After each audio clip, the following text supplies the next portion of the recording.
आज है कामिका एकादशी। ये वो एकादशी है जो कि श्रावण मास के कृष्ण पक्ष को मनाई जाती है। एकादशी की पूजा हम विष्णु भगवान के अलग अलग रूपों को प्रसन्न करने के लिए करते हैं और कामिका एकादशी के दिन उनके उपेंद्र रूप की पूजा होती है। ऐसा कहते हैं कि एकादशी के व्रत के बारे में कृष्ण ने युधिष्ठिर को बताया था। दरअसल जब युधिष्ठिर ने कृष्ण से ये पूछा कि एकादशी का व्रत कैसे करते हैं, तो उन्होंने ब्रह्मा और नारद के बीच हुआ एक कॉन्वर्सेशन, एक वार्ता जो थी वो उसे सुनाई थी। अब अलग अलग एकादशी की अलग अलग कथाएं होती हैं और अलग अलग मान्यताएं भी होती हैं। इस व्रत को करने से ऐसा माना जाता है कि आपको भूमि दान या फिर गौ दान जितना पुण्य मिलता है और कई पापों से रक्षा भी होती है। इस व्रत का महत्व इतना है कि अगर आप इसे रखते हैं तो आप अपने पितरों के कष्टों को भी दूर करते हैं। इस समय अगर आप किसी तीर्थ स्थल पर हैं तो वहां के किसी भी नदी या कुंड में नहाइए, इससे आपको अश्वमेध यज्ञ जितना पुण्य मिलेगा। एक छोटा सा काम आप और कर सकते हैं, वो है ये कि एकादशी के पहले तुलसी का पत्ता तोड़ लें और उसके बाद इससे विष्णु जी की पूजा करें तो आपको विष्णु की कृपा मिलेगी।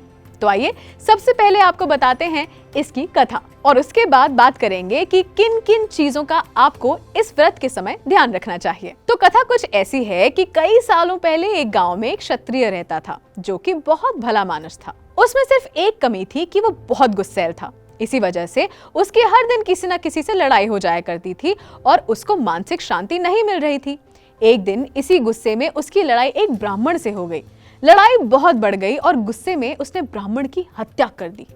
इससे उस क्षत्रिय पर ब्राह्मण हत्या का पाप चढ़ गया। उस क्षत्रिय को ग्लानि तो बहुत हुई, मगर अब क्या किया जा सकता था। उसने पूरे मन से उस ब्राह्मण का अंतिम संस्कार करना चाहा, मगर पंडितों ने उसे उसकी अंत्येष्टि में आने से मना कर दिया। उन्होंने क्षत्रिय से कहा कि तुम पर ब्राह्मण हत्या का दोष है और इस कारण हम तुम्हें सभी धर्म कर्म के सामाजिक कार्यों से निकालते हैं।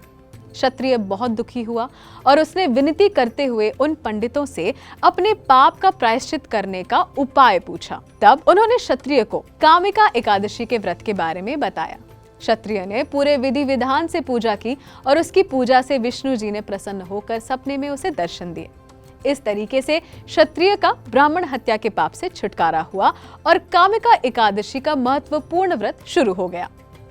एकादशी का व्रत अगर आप कर रहे हैं तो कुछ चीजों का ध्यान आप जरूर रखें। इस दिन चावल बिल्कुल न खाएं। व्रत कर रहे हैं आप तो नमक से परहेज करें और तुलसी के पौधे को तो बिल्कुल न छेड़ें।